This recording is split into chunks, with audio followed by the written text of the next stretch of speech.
मसला शुरू होता है हमारी अपनी गलतियों से। हमारी गलती ये है कि हम इमरान खान साहब से मुलाकातें नहीं होने दे रहे, ना उनके लॉयर्स को मिलने दे रहे हैं, ना उनकी फैमिली को मिलने दे रहे हैं। एक चीफ मिनिस्टर मुंतखब हो गया, उससे भी आप नहीं मिलने दे रहे जेल में जाके, तो फिर अफवाह फैलती है। देखें, जब आप किसी को दीवार के साथ लगाते हैं तो फिर आप ये भी एक्सपेक्ट करें कि वो कोई ऐसी हरकत भी कर देगा जो नहीं करनी चाहिए, जो काबिल मजम्मत होती है, नो डाउट, लेकिन हो जाती है ना जब आप बहुत ज़्यादा वो कर रहे होते हैं। इसका फ़ायदा फिर दुश्मन उठाता है कि वो यकीनन ये लीड इंडिया से गई होगी, अफगानिस्तान से चलाई गई, और उसके बाद इंडियन मीडिया ने आसमान सर पर उठा लेते हैं ना, फिर वो तो ऐसे लगता है कि जैसे पीटीआई से ज़्यादा हमदर्द दुनिया में और है ही कोई नहीं इंडियंस के सिवा, जिस तरह से वो फिर चीज़ें चला रहे होते हैं। बुनियादी मकसद सिर्फ ये है कि अनरेस्ट फैलाया जाए किसी तरीके से, लेकिन उन्हें शायद इस चीज़ का अंदाज़ा नहीं है कि ये इंडियन कौम नहीं है कि जो मोदी साहब जिस तरफ लगाते हैं वो लग जाएगी और वो समझेंगे जी बस यही ठीक है। यहाँ लोगों का शऊर लेवल बहुत ज़्यादा है।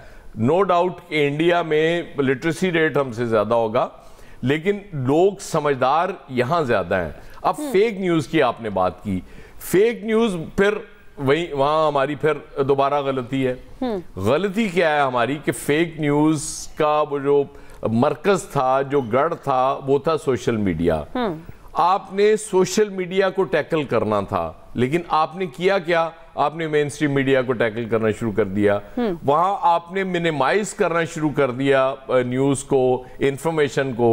अब जब इंफॉर्मेशन आप पूरी नहीं जा रही तो उस पे क्या होता है कि सोशल मीडिया उसको उठाता है और लोग फिर रजू करते हैं। देखे ना, एक स्टोर पे आप जाती हैं, आपको अंडे नहीं मिलते, तो आपने उस स्टोर पे तो दोबारा नहीं जाना ना, आपने उस स्टोर पे जाएंगी जहां से आपको अंडे मिल रहे हो, क्योंकि आपको वो चाहिए, आपकी जरूरत है। ये भी मीडिया भी कुछ इसी तरह का हो गया हुआ है।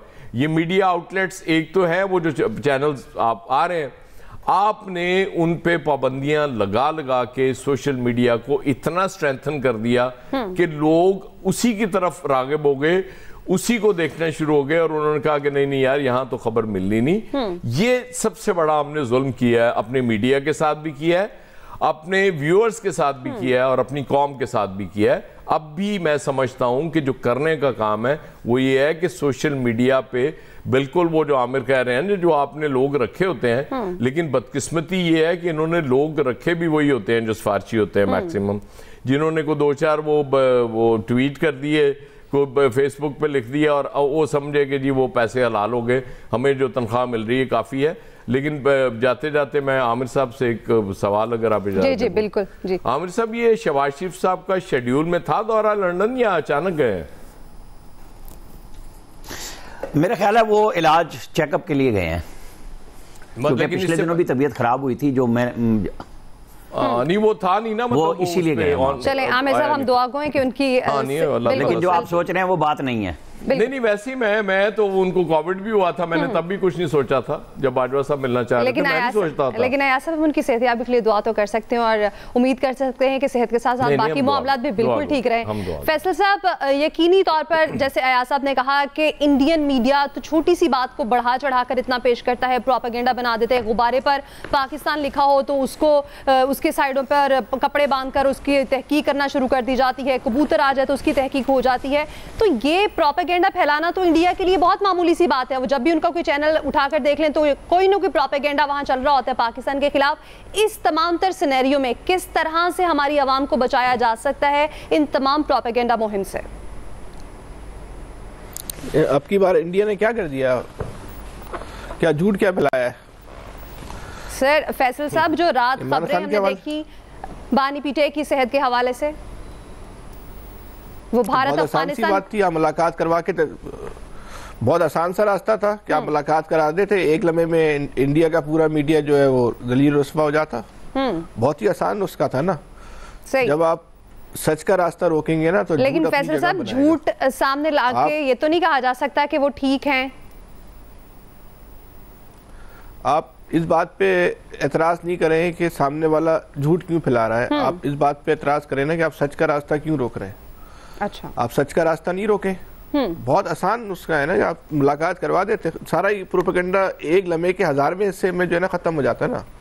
क्या डिबेट होती, सभी खत्म, जीरो हो जाता सारा का सारा मामला। सही करवा देते आप मुलाकात, आप 4 घंटे की नहीं करवाते, आप 2 मिनट की करवा देते, आप 30 सेकंड की मुलाकात करवा देते, एक तस्वीर रिलीज कर देते वहां से। आपको किस चीज का डर है?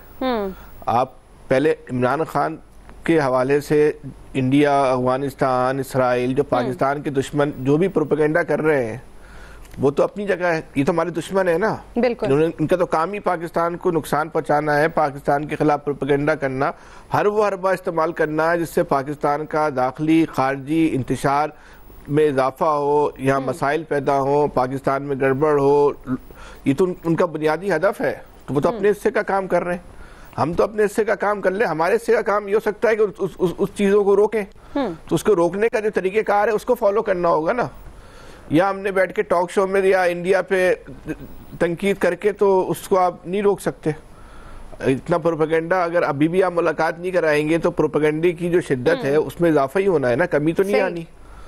ये तो हम और आप बैठ के एक राय दे रहे हैं ना कि ऐसा कुछ भी नहीं है, इंडिया जो है गलत बयानी से काम ले रहा है, क्योंकि हमें तो बोलना है। तो बिल्कुल फैसल साहब ऐसा ही है, क्योंकि यही बिल्कुल हम और आप बैठ के अगर ये बात करते हैं तो ये लाखों लोग देखते हैं, उन्हीं की अवेयरनेस के लिए, उन्हीं की समझ के लिए ये हम बातचीत कर रहे होते हैं, ताकि वो समझें कि इस प्रोपेगेंडे से दूर रहना है, इसका ईंधन नहीं बनना। नहीं, हम और आप भी मफरूजे की बुनियाद पर गुफ्तगू कर रहे हैं ना। हमें तो आपको भी नहीं पता ना उनकी सेहत की क्या सूरत हाल है। हमें तो या तो हुकूमत का कोई बयान जारी हो जाए या उनकी मुलाकात जो है वो हो जाए कि क्लियर हो जाएगी बात कि भाई अल्लाह का शुक्र। आप क्यों जो है वो मुलाकात जो है ना वो नहीं करने दे रहे? आप मुलाकात करने देंगे तो शायद इतनी बड़ी खबर नहीं बनेगी। आप रोज जो खबर बनवाते हैं, बहरहाल जेल से तो बयान तो आप फौरन आ गया, ये ज्यादा बड़ी खबर बनती है ना। सही। जब आप मुलाकात का जी फैसल साहब, मुलाकात का आप रास्ता, मुलाकात आप करने दें, मुलाकात का रास्ता नहीं रोके। जब आप मुलाकात नहीं करने देंगे तो जो इस वक्त तो मुकाबला है ना कि हिस्सा बकदर जुस्सा वाली जंग है ना। आप में जो दम है आप वो काम कर रहे हैं, सामने वालों की जो इस्तेदाद है उनके पास तो एक वाहिद प्लेटफार्म जो बचा है वो तो ये सोशल मीडिया ही बचा है ना। बाकी तो उनके पास, आपने उनसे इलेक्टोरल कॉलेज छीन लिया है, आपसे उन्होंने जो आपकी रवायती मीडिया है वो आपने उनसे छीन ली है। एक यही चीज़ बची है ना, मोबाइल उनके पास, सोशल मीडिया। सही। तो वो वहाँ पे अपने जो आपके मुखालफिन है जिनका ताल्लुक तहरीक इंसाफ से, वहाँ पे अपने जज्बात का इज़हार करेंगे।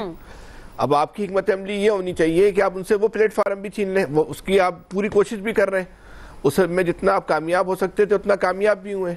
दूसरा तरीक़ेकार ये हो सकता है कि भाई सोशल मीडिया तो एक ऐसा मैदान है ना जो सबके लिए ओपन है। बिल्कुल।